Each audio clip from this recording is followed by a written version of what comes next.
Selamat datang di channel Cerita Cinta, channelnya Cerita Cinta Romantis. Sebelum lanjut, mohon dukungannya dengan like dan subscribe dulu. Istri yang tak dianggap, bagian 54. Ki, sebaiknya kamu pulang saja, ucap Anjani pelan. Suaranya serak, matanya menyiratkan beban yang berat. Ia tahu butuh bantuan, tapi Safety juga butuh ayahnya. Terlebih Pak Gunawan dan Bu Saraswati sudah ditangkap, semuanya seperti bom waktu. Rizky menggeleng. Ia melangkah maju berdiri hanya sejengkal dari Anjani, tatapannya tajam namun tenang.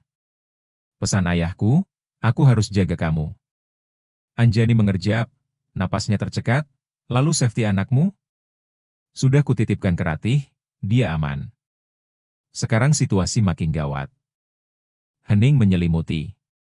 Firman yang sejak tadi mondar-mandir gelisah, akhirnya angkat suara. Wulan, kamu gak mau minta bantuan kakekmu?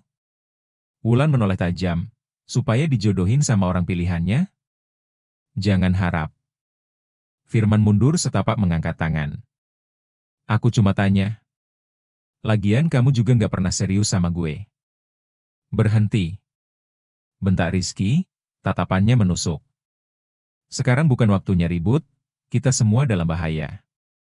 Wulan terdiam. Firman mengepalkan rahangnya, tapi tak membalas. Anjani berkata pelan, kalaupun Wulan kembali ke kakek Renaldi, aku yakin dia nggak akan melepaskan orang-orang yang aku cintai. Dia bukan dalang utama, aku rasa, dia cuma pion. Sementara itu di markas tersembunyi, malam terasa makin mencekam. Apa kita cuma nunggu? Jaki berjalan mondar-mandir, menatap layar monitor yang menunjukkan pergerakan sinyal, matanya gelisah. Bang Jamal pesan, jangan bikin gerakan tambahan, ucap Vero. Ia duduk di tepi meja, cemas. Kita nggak bisa diam terus. Aku takut sesuatu terjadi sama Bang Jamal, desah Jaki wajahnya tegang. Bang Jamal nggak akan menyerah semudah itu, Vero menatap Jaki tajam. Meski ragu ia berusaha teguh. Lalu, kita harus apa? Suara Jaki meninggi. Dia kakakku, Jaki, aku paling khawatir.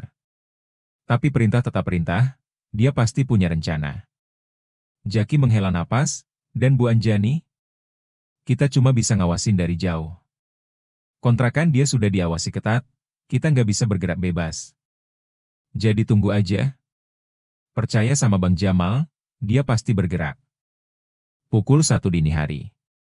Kontrakan Anjani masih terang, tak satu pun bisa tidur. Penangkapan Pak Jamal oleh pasukan khusus mengguncang semuanya. Suasana berubah mencekam. Penghuni kontrakan banyak yang mengungsi atau mengunci diri. Rumah yang dulu hangat kini sepi dan dingin. Di ruang tengah, mereka duduk dengan wajah suram. Kita cuma ingin bantu rakyat kecil. Kenapa jadi begini? Lirih Anjani. Bahkan menteri pun gak bisa bantu, kata Wulan datar. Pak Menteri juga ditangkap, bisik Firman. Ini bukan operasi biasa, kita sedang melawan kekuatan besar. Tiba-tiba, brak. Pintu gerbang kontrakan dibuka paksa, suara itu mengoyak keheningan. Puluhan orang berseragam hitam masuk. Wajah mereka tertutup, senjata teracung. Langkah mereka cepat dan terorganisir, ini jelas pasukan khusus. Mana yang namanya Anjani? Suara berat dan dingin menggema. Rizky langsung berdiri melindungi Anjani. Ada apa kalian mencarinya?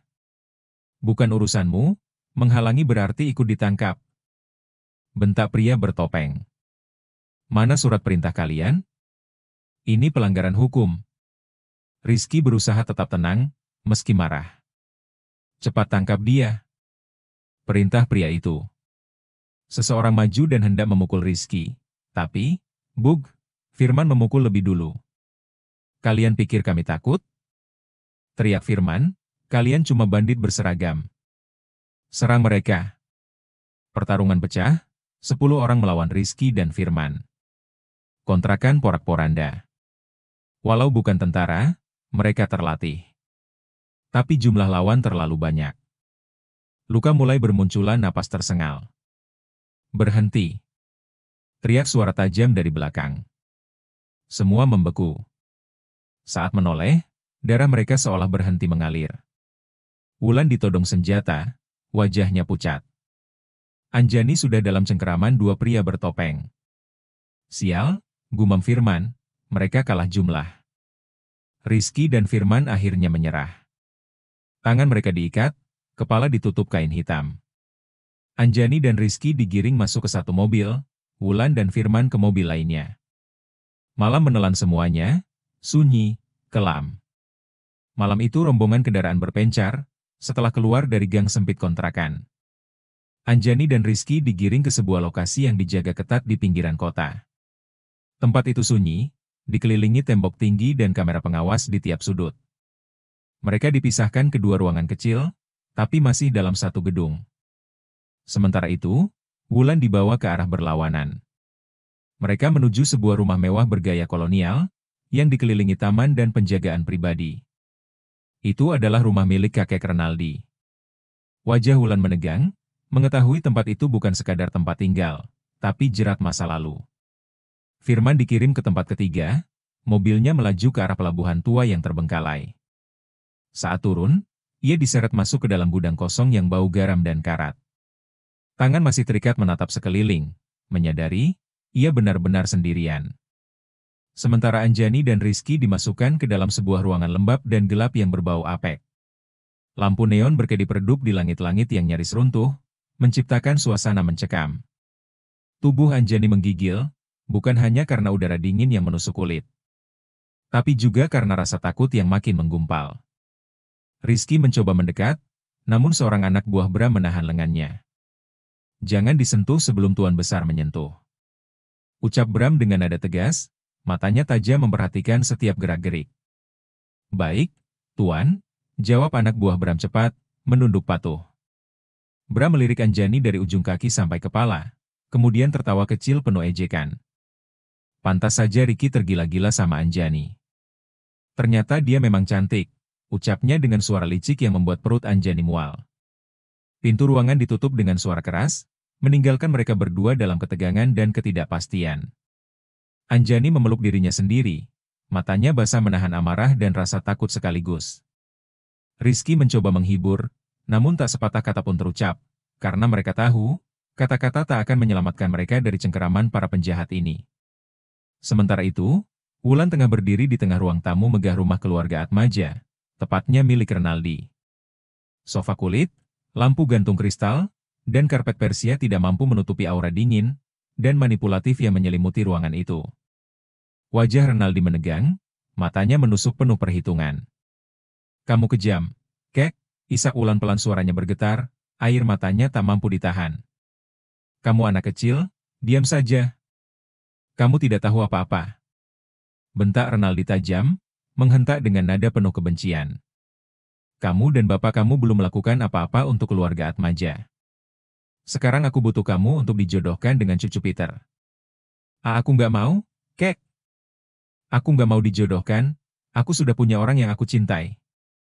Teriak Wulan, suaranya putus asa. Tidak ada cinta, yang ada adalah kepentingan keluarga. Kamu harus mengutamakan masa depan keluarga kita. Bayangkan, kita akan menguasai Asia Tenggara kalau kamu menikah dengan cucunya Peter. Kata Renaldi dengan penuh ambisi, tangannya mengepal. Aku nggak peduli, Kek. Aku ingin hidup dengan pilihanku sendiri. Tangis Wulan makin keras, tubuhnya bergetar menahan amarah dan ketakutan. Diam. Kamu tidak bisa memilih. Kalau kamu masih berontak, akan kuhilangkan ayah dan ibumu, ancam Renaldi dingin. Kata-kata itu menghantam jantung Wulan seperti palu godam. Ia terdiam, tubuhnya lunglai, dan matanya menyimpan luka mendalam. Sementara itu, di tempat lain yang sunyi dan gelap, Firman perlahan mulai sadar. Pandangannya kabur, tubuhnya terasa berat. Namun suara samar mulai terdengar, dari balik pintu kayu lapuk yang tak sepenuhnya tertutup. Kenapa wanita selemah itu bisa memberi ancaman begitu dahsyat pada Tuan Besar? Tanya suara laki-laki, penjaga pertama, terdengar ragu dan takjub. Kita tidak tahu apa-apa. Kita hanya rakyat biasa, yang dibayar oleh Tuan Besar untuk melakukan tugas, jawab penjaga kedua dengan suara datar. Seperti mengingatkan rekannya agar tidak ikut campur. Sayang sekali nasib wanita itu. Padahal dia sangat cantik dan pintar, kata penjaga pertama lagi, suaranya lirih nyari simpati. Ya, itulah kalau berurusan dengan Bram, Renaldi, dan dibantu orang misterius. Anjani pasti akan bernasib tragis, sahut penjaga kedua. Firman membuka mata perlahan. Tubuhnya lemah, namun hatinya mulai dipenuhi kekhawatiran. Nama Anjani yang disebut membuatnya tersentak dalam hati. Ia tahu, waktu tak banyak, ia harus bangkit, apapun caranya. Firman bangkit dari lantai dingin dengan tubuh tertatih. Napasnya terengah-engah, keringat dingin membasahi pelipisnya. Ia menahan nyeri luar biasa di punggung dan bahunya, namun memaksa tubuhnya untuk berdiri. Aduh, aduh, aduh, teriak Firman kesakitan, suaranya menggema di ruangan sempit berbau lembab. Suara langkah berat mendekat dari luar. Seorang penjaga dengan wajah masam membuka celah kecil di pintu besi. Brengsek. Berisik banget. Dasar orang tak berguna, Hardi penjaga itu sambil melotot tajam, terlihat malas namun kesal.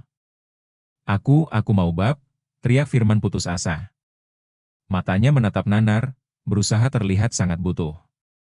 Penjaga itu mendengus jijik. Ya udah, bab aja di situ. Bentaknya. Dasar gila. Di ruang sana udah penuh sama kotoran gue. Gue bab di sini ya. Balas Firman keras, nada suaranya memancing emosi dan menjijikan secara sengaja. Penjaga itu tampak bergidik, membayangkan tumpukan kotoran berserakan di ruang sempit itu. Ia memalingkan wajah, wajahnya menegang, perutnya terasa mual. Dasar sinting, gumamnya, lalu menghela napas dengan kesal. Ia menggerutu sembari menggenggam gagang kunci dan perlahan membukanya. Bunyi klik terdengar. Pintu terbuka sedikit demi sedikit, seperti membuka peluang yang ditunggu Firman. Begitu penjaga masuk, Firman bergerak cepat. Dengan sisa tenaganya, ia menghantam titik vital sang penjaga tepat di selangkangan, lalu menyikut tenggorokannya. Petugas itu mengerang pelan, lalu tumbang tanpa sempat mengeluarkan suara keras. Firman mengatur napas, berjongkok cepat dan merogoh saku penjaga dan menemukan ponsel. Ia mengetik cepat, tangannya gemetar, ditekannya nomor yang ia hafal di luar kepala. Tersambung, tapi tak diangkat. Firman mengumpat pelan, wajahnya memerah menahan frustasi. Ah, sialan. Kakek tua ini susah banget dihubungi, masih untung aku mau balik. Awas aja kalau ini gagal, aku bakal beneran ninggalin kamu. Gerutunya penuh kekesalan. Tiba-tiba terdengar langkah kaki dari luar ruangan. Bukan satu atau dua, tapi belasan. Bahkan terdengar dentingan senjata. Gila, mau diapain gue? Dari jumlah suara kaki ini lebih dari 10 orang. Dan ada dentingan senjata. Mayat gue harus utuh, please, bisiknya panik, tubuhnya gemetar. Dengan cepat, Firman membuka kamera ponsel. Ia mengetik pesan dengan napas memburu. Kek, kalau kakek sayang aku, jemput aku di sini. Ada orang yang mau motong-motong tubuhku. Ia menambahkan selfie.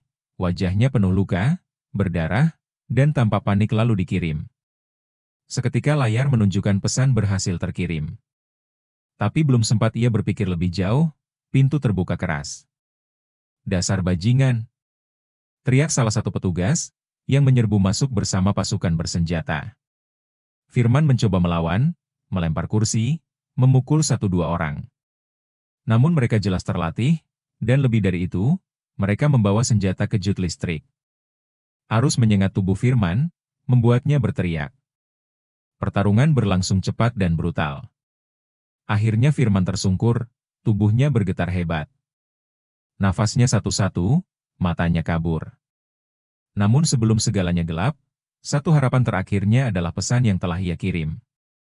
Di sebuah mensyah mewah yang berdiri megah di atas bukit, suara amarah memecah keheningan ruang kerja berlapis kayu jati dan kaca patri. Brengsek! Siapa yang berani menyentuh cucu Peter? Aku ratakan semua. Geram Peter, seorang kakek tua yang dipenuhi ambisi dan harga diri yang tinggi.